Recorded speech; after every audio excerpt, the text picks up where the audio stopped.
no matter who you are, no matter where you are in life, you can take the lid off of your job. And if you're wondering if you still have the lid on in your life, here are some clues that's going to let you know that the lid is still on.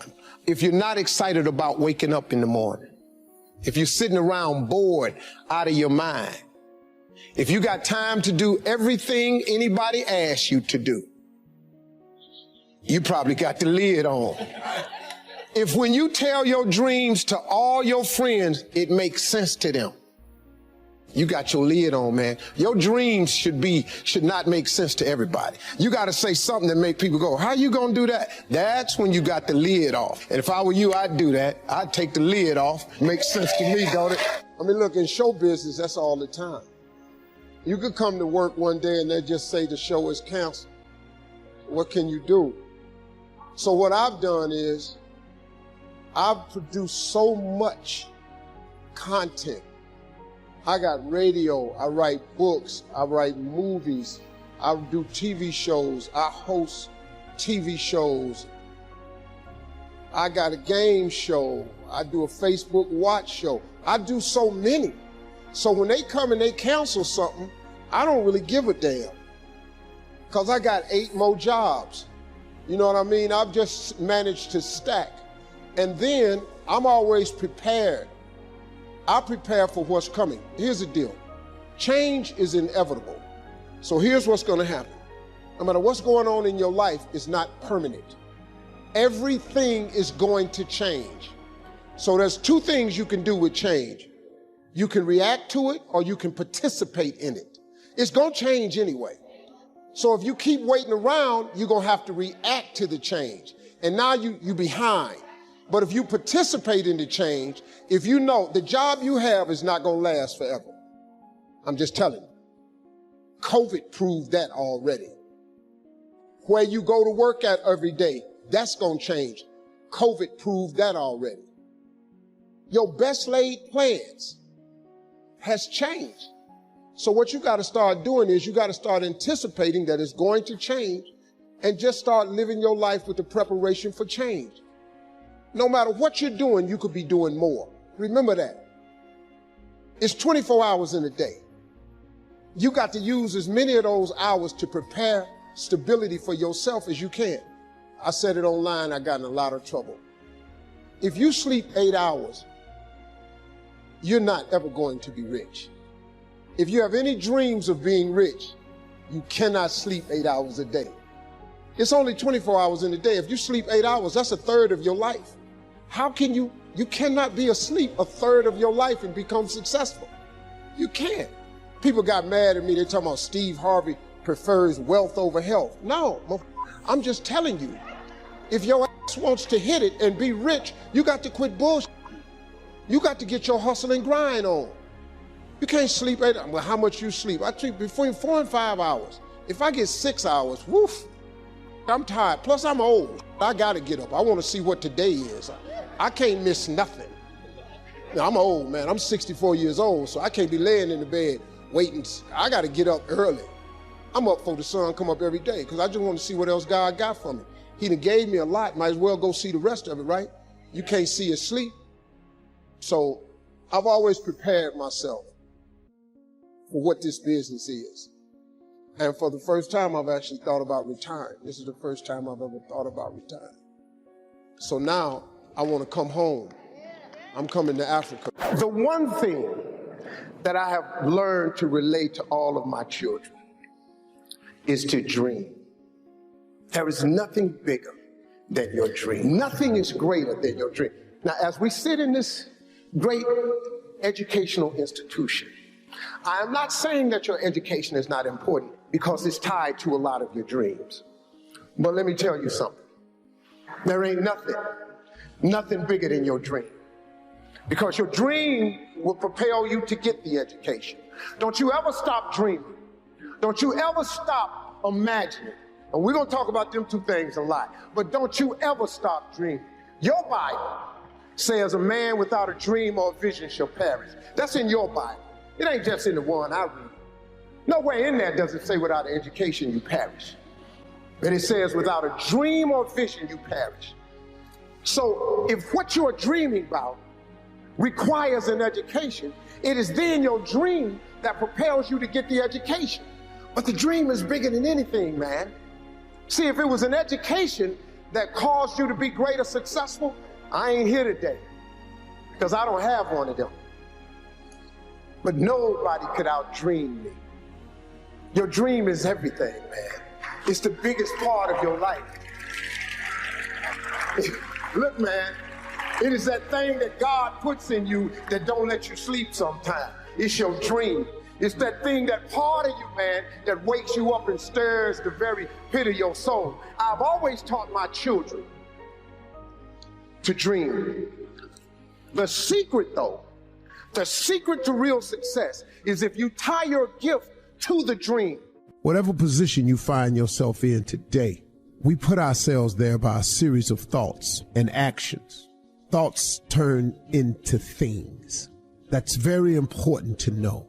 So let's look at both sides of it. For people who think negative thoughts, it turns into negative things. And the direct opposite is true for those who think positive thoughts. It turns into positive things. That's the deal. It's as simple as that, folks. Thoughts become things. So the one glaring question for all of us always is, on a daily basis, what are you thinking? What are your thoughts? What are you thinking? What are your thoughts? Because this is a fact of life. This is biblical. This is spiritual. This is written. This is philosophical. This is the law of the universe. This is just the way it is. Now, and here the cold part, folks. It don't matter if you believe me or not. It does not matter if you have never been explained this or not. And it does not matter if you think it works in your life or not. It don't matter. Listen to me. It is the way it is. It's just whatever. It's the law of the universe. You call whatever you want to call. However you got to dress this thing up, because this is all it is. So when I say that you are where we are today because we thought ourselves here, oh, you best to believe that's true. You thought yourself here. No one else. See, let me explain something. I got people around me who so badly want to take credit for it. Every man in this room, you blew your 20s. You spend all your 30s trying to make up for your 20s. Yeah, that's the truth. Dog, every dude in this room blew their 20s and at 30 trying to fix what they should have did in their 20s. Yeah. And so forth and so on. You turn 40, you're trying to recover from the mistakes you made when you 30. Now at 40, man, it's time for you to start. Really, at 30, you need to start buckling it on down. And just realize, man, everybody make mistakes. And if the mistakes you're going through are going to help you become the person you need to be later on. Steve Harvey. All them mistakes, dog, they cool to make. Yeah. I needed to mess up every marriage. I needed to get arrested like I did. Yeah. I needed to get shot. I needed all this, dog. I needed to be homeless. Yeah. I needed all them things to happen to turn me into who I am today. So when you're young and you make mistakes, don't let them eat you up. Because everybody that done made it, done made them. Yeah. You got to fail in order to win. Hey, look, man, to understand how to hit the game-winning shot, you got to miss the game-winning shot. First of all, you're talking about stuff that I can relate to like so many others can relate to. I mean, you know, everybody got the same story. We just got different details. But like I always say, life is 10% what happens to you, is 90% what you do about it. See, we're going to dive into a chapter from my new book, and it's chapter 1, section 1. This is very clear for people. So the first step is getting completely and brutally honest enough to say, I am tired of myself. When you say I'm sick and tired of being sick and tired, that's the facilitator of change. That's when you're ready to say these words, no more excuses. No more excuses. I went to Kent State, I dropped out. I didn't drop out, I flunked out. Now that threw my life into a spiral, but because I didn't have a college degree, I could not let that stop me. And like you're doing, where you're saying, all my friends at this age are settling in your careers, you don't even know if they're happy or not. Stop comparing yourself to others. So the first thing you do is stop focusing on other people. Instead, focus on being the best version of you that you can. Then you'll recognize that you deserve to sit at the big table with everybody else after you become the best that you can be. Now, once you've accepted that you have as much right to success and much right to succeed as anybody else, the next step is learning how to talk the talk. You have to get fluid in the language of success so you speak it with ease. Surround yourself with people who've accomplished their dreams and immerse yourself in the culture of achievement. You know, you got to be tough because the road to success is always under construction. It's never a clear path to success. The people who become successful are the people who have a relentless attitude. And you just got to hang in there through the bad breaks, because the bad breaks is coming, but they usually come right before the big break is about to happen. You get a series of bad breaks and it stumbles up a lot of people. My life and my success is to say to anyone, you can stumble, you can fall, you can get back up again. And like I've said before, we each have a gift. But too many people miss out because they refuse to sign the lease on their gift. You keep looking for it outside of you. Stop. Sit with yourself. What is it that you do the absolute best with the least amount of effort? That's your gift. But if you are constantly looking outside of yourself and you don't latch on to your gift, you will never find your purpose. If you want to succeed, you must commit to your own gift and embrace it. Well, same advice I give to my kids, man. If I could get them to understand the importance of their 20s. Because, man, you know what I did? I just blew my 20s. I ended up spending all of my 30s fixing what I messed up in my 30s. And I spent all of my 40s doing what I could have been doing in my 30s. I looked up, man, I had let too much time slip away. If you could get young people to get their foot on the gas pedal in their 20s, because right now they think going out is everything. And I keep telling them, man, you're gonna outgrow that in a minute.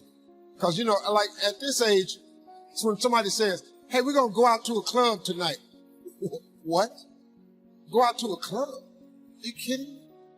It don't make no sense to you now, because you're over that. But it takes a minute for them to understand it. It's sad. I wish they'd get it. I wasn't clubbing in my 20s. I didn't know how to make a vision board. I didn't know how to. What really changed my life, man, was I got in Amway when I was about 24. I got in Amway. And that changed my life, man, because the first time ever, they introduced me to self-help books. And I read 2 books that changed my life. It was The Power of Positive Thinking by Norman Vincent Peale and The Magic of Thinking Big by David Schwartz. I read them books and it changed my life. But it also made me remember what my mother had taught me, because she was a Sunday school teacher, because all self-help books are Bible-based. Everything comes from the Bible.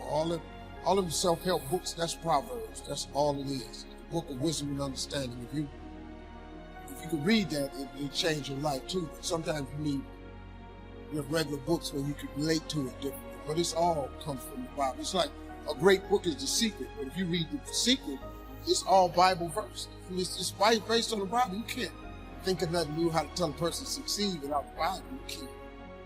It doesn't work that way, you know. So a couple of books changed my life, man. The Magic of Thinking Big was huge. It just taught me one simple principle. It don't cost no more energy to think big than it does small. You can say Volkswagen and you can say Rolls Royce with the same amount of effort. You ain't got the grunt to say Rolls Royce. So if the Bible is true, which it says a man is as he thinketh, if you think poor thoughts, you got to be poor. The moment you change that thought into wealth or riches, you start the process to becoming wealthy or rich. It's not a math trick. It's really how it works. People complicate it. You got to do this and you got to do that. But the Bible's pretty plain. They ain't got no loopholes in it. It really don't. It's just real simple. It say what it say. All you got to do is believe it's talking to you. That's what it is. Most people don't think that God is talking to them. that I come to give you life and give you life more abundantly. You don't think he talking to you? He'll give you life more abundantly. He do. He really will. You ain't got to be rich to have an abundant life. Sometimes you just need to be healthy, happy. You know, you could be really happy, man, making $70,000 a year. You really, really can. You don't need a few million. I did, but you didn't need a few. It helped me a little bit. But to be honest, it didn't make me happy. It really didn't. Until you need God. I ain't preachers. We got ministers. Just tell you from the hood, just what I did.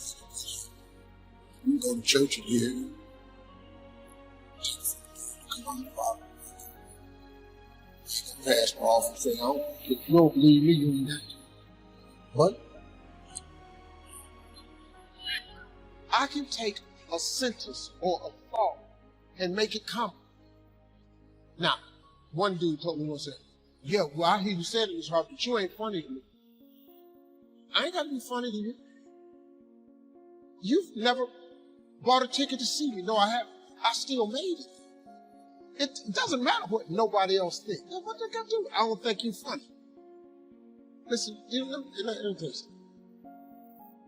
If you can think of something to get $10 for, I bet all of you have something that God has gifted you with that you could convince somebody to give you $10 for. I'm going to show you how to become a millionaire. All you need is to have one thing that you can get $10 for. I don't care if it's cutting hair, cutting grass, painting, babysitting, typing papers, walking dogs. I don't care what it is. Just get somebody to give you $10.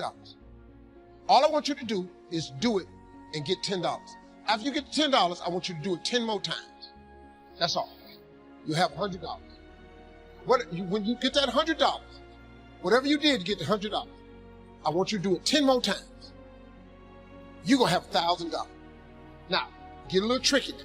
Whatever you did to make the $1,000, listen to me close. What I want you to do is do it 10 more times. That's what I want you to do. Don't change shit. Just do it 10 more times. You'll now have $10,000. Now, there's where you got to start using your feet. After you make $10,000 with this $10 idea, all I want you to do is do it 10 more times. Just 10, whatever you did to make the 10,000, do it 10 more times. You're going to have $100,000. Here's the trick of tricks. Once you make $100,000, you're going to have to hire a few people. All I want you to do after you make the $100,000, same thing you did to make the $100,000, I just want you to do 10 more times. Congratulations. You are a millionaire. That's how it's done. These jokes I'm telling right now, these $25 jokes. My first gig paid me $25. These the same jokes. This just English. I ain't learned how to do this in Spanish or none of this. I just kept telling these jokes in English. 10 more times, 10 more times, 10 more. Till they started paying me $25,000 a night. Then they started paying me $100,000 a night, $150,000, $250,000 a night. I made $500,000 telling jokes in one night. They're the same jokes. I just kept telling them over and over and over and over and over. $25 jokes repeated on a 10-time multiple. You could be a millionaire babysitting. You could be a millionaire doing eyebrows. You could be a millionaire cutting grass. You could be a millionaire as a barber, painting houses. You already have the gift. God has already given you the gift. He gave it to you at birth. You was born with it. God ain't never created a soul he didn't give a birth to. That he didn't give a gift to at birth. You sitting up in here, if you're poor today, it's because you tripping. You just tripping. You done talked yourself out your God-given gift. You done got some funk job somewhere and tried to act like you was happy with it. Now they done furloughed you, now you disappointed. You ought to be jumping for joy. Walk your up the hall, go take your gift God gave you and turn yourself into a millionaire.